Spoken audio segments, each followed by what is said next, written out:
नमस्कार दोस्तों, मैं शुभम आपका स्वागत करता हूं शुभ लक एजुकेशन में। और आज हम बात करेंगे ब्रूनर की थ्योरी के बारे में। देखिए, ब्रूनर, पियाजे, वाइगोत्स्की, कोलबर्ग और चॉम्स्की, ये 5 मोस्ट इम्पोर्टेंट मनोवैज्ञानिक हैं जिनसे हर बार प्रश्न पूछा जाता है। और देखिए, आज तक हमने पियाजे, कोलबर्ग, वाइगोत्स्की और चॉम्स्की को कंप्लीट कर चुके हैं।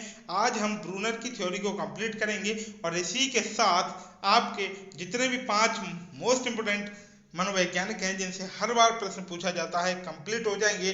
उसके बाद एक वीडियो और आएगी पेडागोगी की।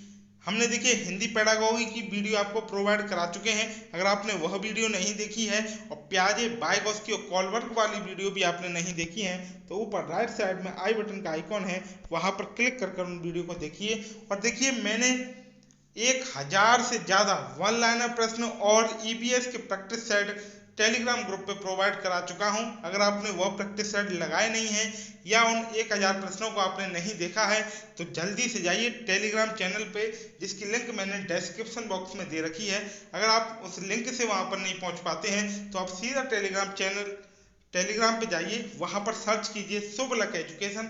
वहां पर आपको जो चैनल मिले जिसका लोगो इस टाइप का होगा, वहां पर उस चैनल को ज्वाइन कीजिए और जो भी वन लाइनर प्रश्न मैंने प्रोवाइड कराए उनको पढ़िए। मोस्ट इंपोर्टेंट प्रश्न हैं और ईबीएस का प्रैक्टिस सेट है वो भी मैंने वहां पर प्रोवाइड कराया है। तो चलिए शुरू करते हैं आज की वीडियो को। तो देखिए, बात करें ब्रूनर की थ्योरी, तो देखिए ब्रूनर की जो थ्योरी है उसको सीखने का सिद्धांत भी कहते हैं, इसको अधिगम का सिद्धांत भी कहा जाता है, इसे डिस्कवरी लर्निंग भी कहा जाता है। डिस्कवरी लर्निंग कहने का कारण यह है कि ब्रूनर कहते हैं कि बालक अपने अनुभवों, अपने खोजपूर्ण माध्यम से बालक सीखते हैं चीजों को।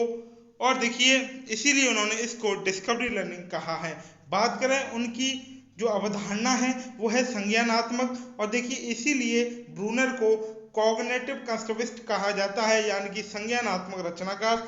3 ऐसे मनोवैज्ञानिक हैं जिन्हें संज्ञानात्मक रचनाकार कहा जाता है, ब्रूनर, पियाजे और वाइगोत्स्की। तो इसमें भी कंफ्यूज नहीं होना है। इससे भी पिछली बार एक प्रश्न आया था सीटेट में कि इनमें से कौन सा संज्ञानात्मक रचनाकार नहीं है। तो ऑप्शन थे आपके पियाजे, वाइगोत्स्की, ब्रूनर और स्किनर।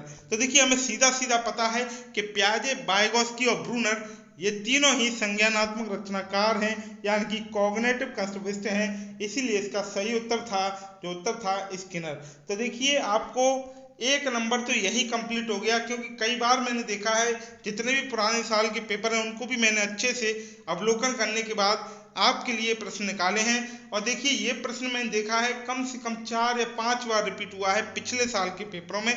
तो ध्यान से बिल्कुल माइंड में बैठा लीजिए और देखिए, पेन और कॉपी लेके बैठा करिए। जो भी मैं आपको मोस्ट इंपोर्टेंट पॉइंट बताता हूं उनको भी नोट करते चलिए।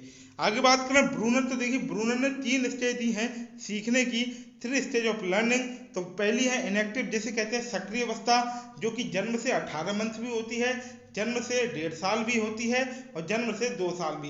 तो देखिए, कई कई किताबों में अलग अलग तरीके से दे रखा है। तो एग्जामिनर पे डिपेंड करता है कि वो किस हिसाब से आपके सामने इस चीज को प्रस्तुत करे। तो आपको 3 ऑप्शन याद रखने हैं, या तो जन्म से 18 मंथ देगा, या जन्म से 2 साल देगा, या जन्म से 1.5 साल यानी कि 18 मंथ देगा। तो कंफ्यूज नहीं होना है, जन्म से 2 साल या जन्म से 1.5 साल वो होती है अवस्था इनएक्टिव, जिसे कहते हैं सक्रिय अवस्था। दूसरी आइकॉनिक, जिसे कहते हैं छायात्मक या दृश्य प्रतिमा अवस्था, जो कि होती है 18 मंथ से 6 वर्ष। इसमें भी देखिए एक और टाइम है, वो है 2 साल से 7 वर्ष भी दे रखा है। और तीसरी स्टेज है सिंबॉलिक, जो कि है 6 वर्ष या 7 वर्ष से अधिक। तो सिंबॉलिक होती है प्रतीकात्मक अवस्था। तो आगे बात करें, देखिए एक प्रश्न और बनता है यहीं से कि वो ऑर्डर में लगाने के लिए आपसे पूछ लेता है कि ब्रूनर की जो अवस्था है उन्हें ऑर्डर में लगाइए। तो पहला जो सीक्वेंस है उस हिसाब से लगाना है आपको, इनएक्टिव, आइकॉनिक और सिंबॉलिक। इस हिसाब से भी एक प्रश्न पिछली बार पूछा गया है। तो यहाँ से आपके 2 प्रश्न पक्के हुए। कौन कौन से? कि कॉग्निटिव कंस्ट्रक्टिविस्ट किसे कहा जाता है, ब्रूनर, पियाजे, वाइगोत्स्की। और जो स्टेज हैं उनको सीक्वेंस में लगाना। तो पहला ऑर्डर है इनएक्टिव, दूसरा आइकॉनिक, तीसरा सिंबॉलिक। चलिए आगे बात करते हैं, इन स्टेजों के बारे में भी पढ़ लेते हैं हम। तो आगे बात करें पहली स्टेज जिसे कहते हैं इनएक्टिव स्टेज, जो कि होती है जन्म से 18 मंथ, इसको कहते हैं सक्रिय अवस्था। यहाँ पर देखिए जो बालक है वो क्रियाओं, मूवमेंट और एक्शन के द्वारा सीखता है, गतिविधियों और क्रिया के द्वारा सीखता है, जैसे कि रोना, हंसना, खेलना। तो इस टाइप की जो भी क्रियाएं होती हैं उनके द्वारा बालक यहाँ पे सीखता है, यानी कि सक्रिय रहता है। मूवमेंट और एक्शन के द्वारा बालक यहाँ पर सीखता है। कौन सी स्टेज में? इनएक्टिव स्टेज में। इसलिए इसको भी कॉन्क्रीट स्टेज भी कहते हैं। देखिए यहाँ पे भी एक प्रश्न हुआ कि इनएक्टिव स्टेज को क्या कहा जाता है, तो इसको कॉन्क्रीट स्टेज भी कहते हैं। ठीक है, और यहाँ पर जो बालक मूवमेंट और एक्शन के द्वारा सीखता है, जैसे रोना, हंसना, दौड़ना। ठीक है, आगे बात करते हैं सेकंड स्टेज जिसे कहते हैं आइकॉनिक स्टेज, यानी कि छायात्मक अवस्था, दृश्य प्रतिमा अवस्था। यहाँ पर बालक इमेज, पिक्चर, मॉडल, चित्रों यानी कि चित्रों की सहायता से सीखता है, जो कि होती है 18 मंथ से 6 वर्ष या 2 वर्ष से 7 वर्ष। तो इसमें कंफ्यूज नहीं होना है। और आइकॉनिक स्टेज को भी दूसरा नाम दिया गया है, वो है पिक्टोरियल स्टेज। देखिए यहाँ पे इमेज, पिक्चर कहने का मतलब है कि अगर आप एक टीचर हैं और आप बालक को कुछ समझाना चाहते हैं किसी चीज के बारे में, तो आप देखिए उसका एक चित्र या उसका कोई इमेज ला के बालक को दिखा के उसको आसानी से समझा सकते हैं। इसीलिए इसको पिक्टोरियल स्टेज भी कहा जाता है, क्योंकि यहाँ पर हम बालक को उसके आसपास के वातावरण की चीजों और वस्तुओं के बारे में पिक्चर के द्वारा हम शो करते हैं। अगर किसी पशु, जानवर, पक्षी के बारे में हमें बताना है तो उसका हम पिक्चर दिखा के बालक को आसानी से समझा सकते हैं। बात करें थर्ड स्टेज जिसे कहते हैं सिंबॉलिक स्टेज, जो कि होती है 6 वर्ष से अधिक या 7 वर्ष से अधिक। इसे कहते हैं प्रतीकात्मक अवस्था। क्या कहते हैं? प्रतीकात्मक अवस्था। तो यहाँ पर देखिए लैंग्वेज, सिंबल, वर्ड, इनके द्वारा हम बालक को जो भी गतिविधियां हैं, जो भी इसका विषय वस्तु है, जो भी आसपास का परिवेश है, उसके बारे में बताते हैं सिंबलों के द्वारा। और देखिए सिंबल का अधिक यूज किया जाता है, देखिए जिससे आसानी से बालक समझ पाता है। अगर इंग्लिश हमें सिखानी है तो जब तक हम उसको ABCD उनको दिखाएंगे नहीं कि ए का सिंबल ये होता है, बी का सिंबल ये होता है, तो भाषा उसे नहीं समझ में आएगी। तो आसानी से समझाने के लिए यहाँ पर हम सिंबल का सहारा लेते हैं, वर्ड का सहारा लेते हैं, और इसीलिए इसको एब्स्ट्रैक्ट स्टेज भी कहते हैं। यानी कि सिंबॉलिक स्टेज को एब्स्ट्रैक्ट स्टेज भी कहा जाता है, सिंबॉलिक स्टेज को। तो ध्यान रखना है, जैसे कि अगर मैथ की भी बात आती है तो हम देखिए बालक को 2+2 सिंबलों के द्वारा ही तो बता पाते हैं, घटाव, गुणा, जोड़। तो ये हमें याद रखना है, एडिशन, मल्टीप्लिकेशन, तो ये सारे जो भी मेथड हैं, जो भी टीचिंग की क्रियाएं हैं, तो उन सारी चीज़ों को हम सिंबॉलिक स्टेज में सिंबल के द्वारा या वर्ड के द्वारा हम सिखा पाते हैं। आगे बात करते हैं। देखिए यहाँ तो आपकी हुई तीनों स्टेज कंप्लीट। अब कुछ जो टर्म, इंपोर्टेंट टर्म दिए हैं ब्रूनर ने, उनके बारे में भी देख लेते हैं। तो चलिए बात करें। देखिए जो इंपोर्टेंट टर्म दिए गए हैं ब्रूनर के द्वारा, पहला है स्कैफोल्डिंग। देखिए कई बार जब स्कैफोल्डिंग हमें दिखता है तो ऐसे लगता है स्कैफोल्डिंग तो वाइगोत्स्की ने दिया है। हाँ, वाइगोत्स्की ने इसके बारे में बताया है। उन्होंने देखिए 3 टर्म दिए हैं, ZPD, स्कैफोल्डिंग और मोर नॉलेजेबल अदर, उनमें आपका स्कैफोल्डिंग भी आता है।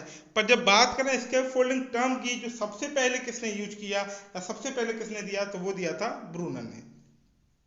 ठीक है, तो कंफ्यूज नहीं होना है। अगर प्रश्न इस हिसाब से आता है कि स्कैफोल्डिंग शब्द का इस्तेमाल सबसे पहले किसने दिया, तो इसका सही उत्तर होगा ब्रूनर। आगे बात करते हैं स्पाइरल करिकुलम। तो ये भी टर्म ब्रूनर ने दिया है। यहाँ पे देखिए स्पाइरल करिकुलम का मतलब है सर्पिल पाठ्यक्रम। तो यहाँ पे बताते हैं वो कि कॉम्प्लेक्स टू सिंपल, यानी कि विशिष्ट टू सामान्य, यहाँ पर बालक को पढ़ाया जाना चाहिए। देखिए इसकी जो शेप है वो इस हिसाब से बनाई है उन्होंने। वो कहते हैं कि देखिए जब बालक को ज्ञान प्राप्त होता है तो उसको हम दोबारा से रिवाइज करते हैं तो एक सर्पिल डिजाइन बन जाती है, इसीलिए उन्होंने स्पाइरल करिकुलम इसे नाम दिया है। बात करें ब्रूनर के अनुसार डेवलपमेंट कैसा प्रोसेस है, तो ब्रूनर कहते हैं कि development is a continuous process, यानी कि ब्रूनर के अनुसार जो विकास है वो निरंतर चलने वाली प्रक्रिया है। इसीलिए ब्रूनर कहते हैं कि development is a continuous process. अब देखिए आगे बात कर लेते हैं स्टेज और सेंसेस को थोड़ा आसान तरीके से और समझ लेते हैं, जैसे एक बार में ही दिमाग में बैठ जाए। तो देखिए जब इनएक्टिव की बात आती है, निष्क्रिय अवस्था, तो बालक यहाँ पर करके सीखता है, यानी कि बाय डूइंग। आगे बात करें आइकॉनिक, तो यहाँ पर बालक सीइंग यानी कि देखकर चीजों को सीखता है, और सिंबॉलिक यहाँ पर बालक हियरिंग, स्पीकिंग एंड सीइंग यानी कि देखकर, सुनकर और बोलकर यहाँ पर चीजों को सीखता है। तो देखिए ये 3 स्टेज में, और जो doing, seeing, hearing and speaking, इस हिसाब से जो लर्निंग होती है उसे कहते हैं ब्लेंडेड लर्निंग। तो यहाँ पर जितने भी टर्म इस थ्योरी से आते हैं वो सारे टर्म मैंने कंप्लीट करा दी हैं। आपकी थ्योरी बिल्कुल कंप्लीट हो चुकी है। अब आप इस थ्योरी से रिलेटेड जो भी प्रीवियस ईयर में प्रश्न आए हैं उनको अपने किसी भी प्रैक्टिस सेट से उठा के लगा लीजिए, आसानी से आप नंबर गेन कर पाएंगे। और देखिए हमने बहुत ही आसान तरीके से इस थ्योरी को कंप्लीट किया है। ऐसी ही वीडियो आपके लिए हमेशा प्रोवाइड कराता रहूँगा। तो अगर आपको हमारा ये प्रयास अच्छा लगा है तो लाइक कीजिए हमारी वीडियो को, सब्सक्राइब कीजिए हमारे चैनल को, और ज़्यादा से ज़्यादा लोगों को शेयर कीजिए जिससे ये उन लोगों तक पहुंच पाए जिनके लिए वीडियो मददगार है। तो thanks for watching, have a great day.